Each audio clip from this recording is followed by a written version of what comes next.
Olá, meus alunos do sétimo ano, como é que vocês estão? Tô morrendo de saudade de vocês. Para esse início de aula, eu quero que vocês peguem o livro de vocês, abram no capítulo 3 e quero que vocês peguem também o caderninho, para vocês irem anotando algo que vocês possam ter dúvida ou algo que vocês considerem importante ao longo dessa explicação, tá bom? Vamos lá. Uma outra coisa que eu queria deixar também, né, claro aqui para vocês, é que esse momento, por mais que seja uma aula pela internet, né, uma aula que vocês estão me vendo aí só pelo computador, TV, celular, eu queria que vocês procurassem um lugar silencioso na casa de vocês, que vocês estivessem concentrados, bem atentos à aula, tá bom? E que não saíssem também para ir ao banheiro beber água no momento da aula, tá? Não me pausem não, pelo amor de Deus. Até porque depois dessa aula aqui, vocês vão ter que me encontrar lá no portal e logo em seguida vai ter aula de outro professor. Então, não dá para vocês perderem o tempo, né, o time da aula, tá certo? Então, quando sentarem na cadeirinha para assistir a aula, foquem e sentados, nada de assistir deitado, por favor. Vamos lá. A gente vai falar hoje sobre o Brasil, a localização e o território do Brasil. O território do Brasil é imenso, né? É muito, muito grande. Se vocês olharem para essa imagem que está aparecendo aí, eu nunca sei qual lado que vai aparecer, que está aparecendo aí na telinha, vocês estão vendo que vários países cabem dentro do território nacional. Isso aí é mostrando a proporção entre o território nacional e o restante dos países, né? Por exemplo, ó, tá cabendo aí Espanha, Portugal, Noruega, tudo dentro do território brasileiro. A população da maioria desses países, né, desses países aí, é menor do que a nossa população, tá? E o território também.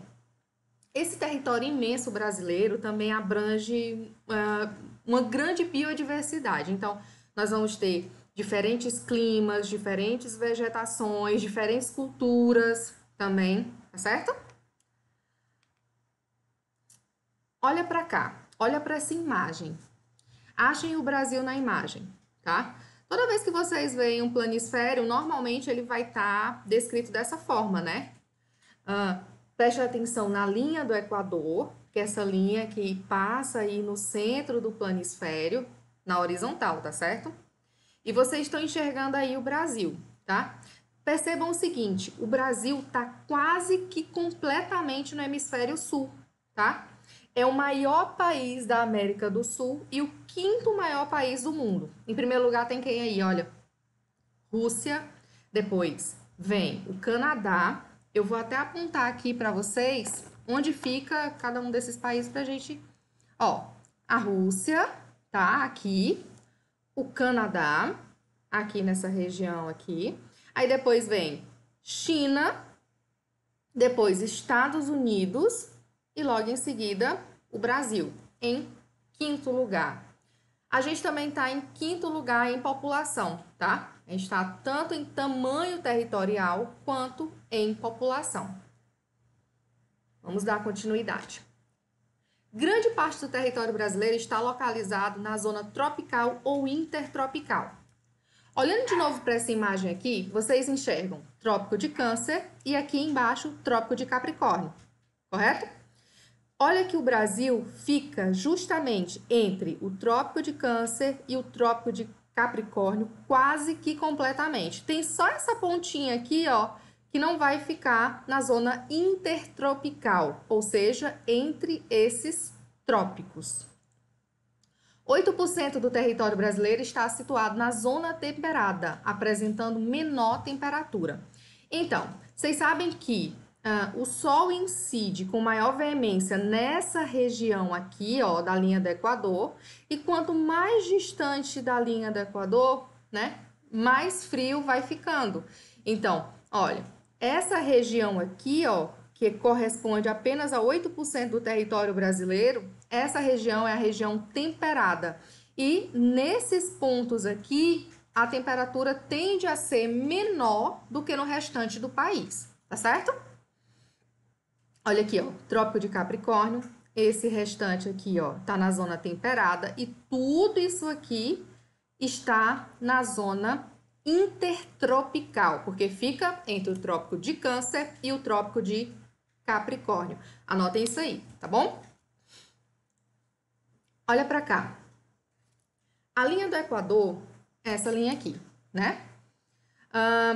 Ela passa, ó, ela cruza o Brasil, né? Ela vai passar pelos estados do Amazonas, Roraima, Pará e Amapá.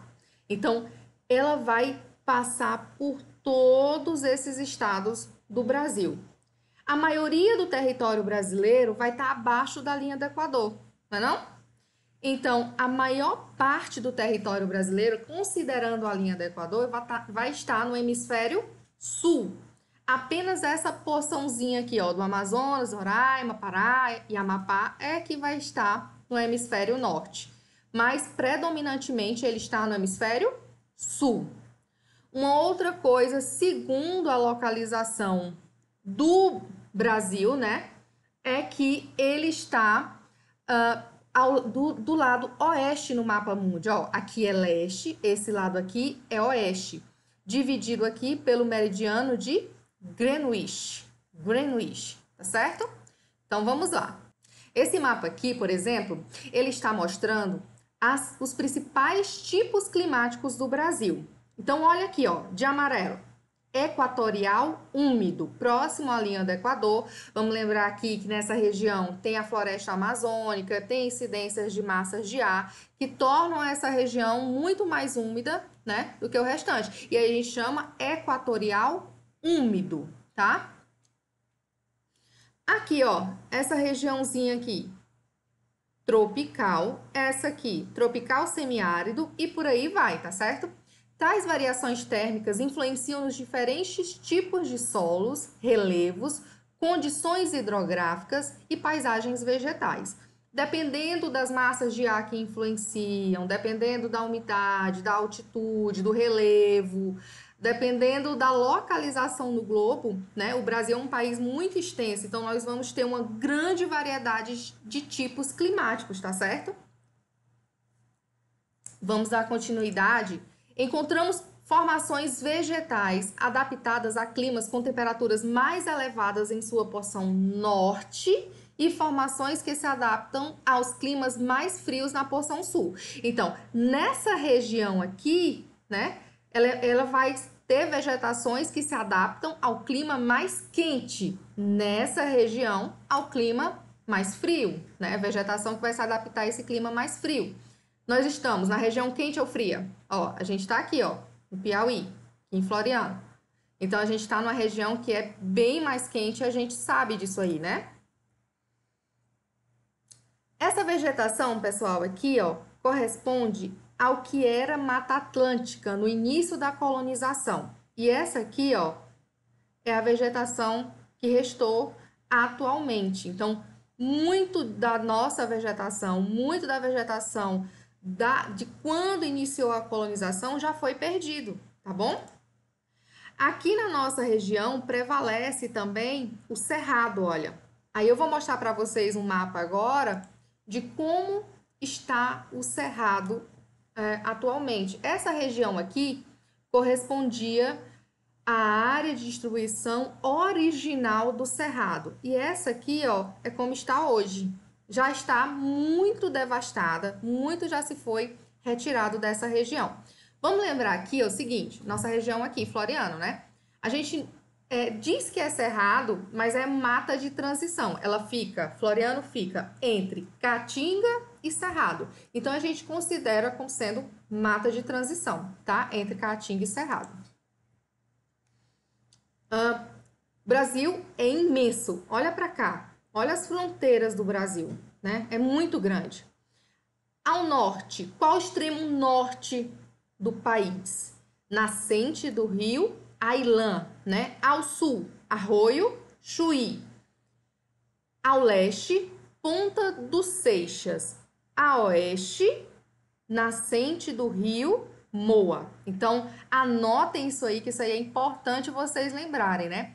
Longas distâncias que separam seus pontos extremos, tanto no sentido leste a oeste, quanto norte e sul, demonstram a grandeza do território brasileiro. Vocês já viajaram pelo Brasil? Já conseguiram ir pelo menos em todas as regiões do Brasil? Norte, região Nordeste, visitaram alguns estados aqui. Quais regiões aí? Coloque aí nos comentários. Que regiões vocês já visitaram? Então, vamos lá. Eu acabei de dizer que o Brasil tem enormes fronteiras, né?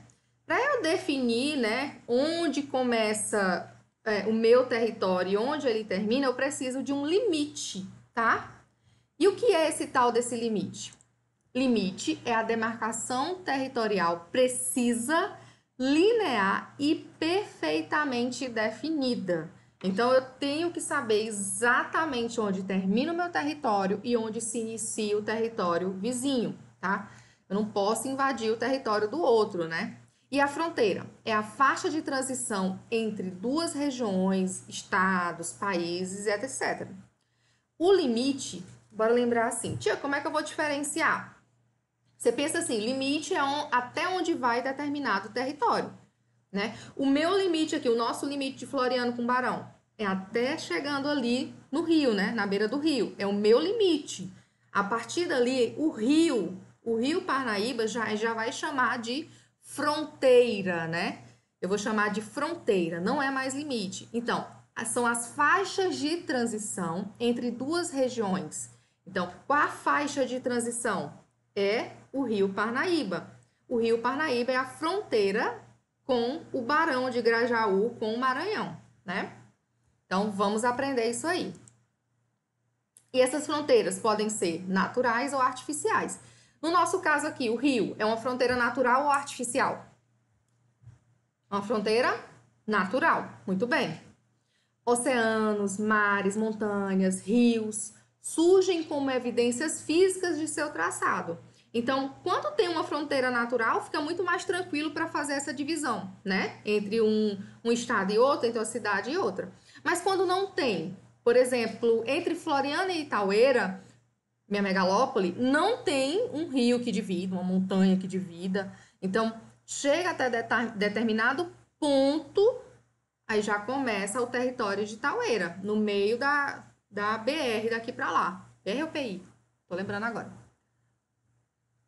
Fronteira artificial, estabelecida por meio de negociações e definida sem depender dos elementos naturais, avenidas, ruas, cercas, né? Então, eu posso, até uma cerca pode determinar onde é aquela fronteira. A minha fronteira com determinado local pode ser até uma cerca, pode ser uma avenida, do lado de cada dessa avenida é um país, do outro lado da avenida é outro país. Isso pode acontecer sim, tá bom? E isso aí é chamada de fronteira artificial. Nem sempre, uma divisão de fronteiras ela vai acontecer de forma pacífica. Às vezes, para eu conseguir ter o meu território, em alguns lugares existiram guerras, né? Para conseguir esse território. E para isso também, né? Por isso também, para evitar conflitos, né? As fronteiras elas são muito bem vigiadas, precisam ser muito bem vigiadas. O tamanho do Brasil dificulta o acolhimento de toda essa fronteira. Como é que eu vou conseguir vigiar toda essa fronteira? Esse é um grande problema, tá? Apesar das grandes vantagens de eu ter um enorme país, nós vamos ter esse problema. Como é que eu vou conseguir fiscalizar toda essa fronteira? Atualmente, essas fronteiras aqui, com todos esses países aqui da América do Sul, estão fechadas. A gente sabe que por conta do coronavírus, não estão passando pessoas de um lado para o outro. Em alguns países está fechada até a passagem de mercadorias de um país para o outro, né? Mas olhando aqui, ó, presta atenção. Boa parte da fronteira do Brasil, ela é uma fronteira marítima. Essa daqui, ó, é chamada de fronteira terrestre, tá bom? Essa é fronteira terrestre e essa é fronteira marítima, tá? Mas significa que o Brasil acaba aqui, exatamente aqui? Não, tá? Uma parte do mar ainda é considerado território brasileiro, ó. Toda essa extensão aqui, ela é considerada território do Brasil, tá certo? Assim como o espaço aéreo também, tá? Nós temos uma faixa no espaço aéreo que vai pertencer ao Brasil. Tem fronteira no ar, tia? Tem fronteira no ar, tá? A gente não pode circular de um lado para o outro do mundo achando que pode entrar na fronteira de outros países que não podemos, tá bom? Ó, olha para cá. Essa aqui é a fronteira terrestre do Brasil, né? Ela vai fazer divisa aqui, ó. Faz fronteira com 9 países e um território da América do Sul. Então, a gente vai contar, ó. Uruguai, Paraguai, Bolívia, Peru, Colômbia, Venezuela, Guiana, Suriname e Guiana Francesa. Aí você pode dizer, tia, contei 10. E a Argentina, pessoal, ó. Pulei a Argentina aqui na história, mas a Argentina também entra. Tia, contei 10. Mas não são 10, tá? Porque, ó, vamos lembrar aqui o seguinte, a Guiana Francesa, ela não é um país. A Guiana Francesa, ela pertence à França, tá? É um território da França aqui. Então, não é um país. São 9 países e um território. Tem 2 aqui, ó, que não fazem fronteira com o Brasil, ó. Chile e Equador. Caso venha alguma avaliação, quais são os países da América do Sul que não fazem fronteira com o Brasil? Você vai responder Chile e Equador, certo? Qualquer coisa, qualquer dúvida que vocês tiverem, a gente vai tirar essas dúvidas daqui a pouco lá no portal. Vocês acessem o portal que eu vou estar lá esperando por vocês. Respondam toda a atividade do capítulo 3. Eu sei que eu já passei essa atividade, mas a gente precisa reforçar isso, porque algumas pessoas ainda não me enviaram essa atividade. Quem não enviou, não precisa mais enviar. A gente vai fazer a correção delas na próxima aula e daqui a pouco eu espero vocês lá no portal para a gente tirar nossas dúvidas. Beijo, beijo. Tchau, tchau.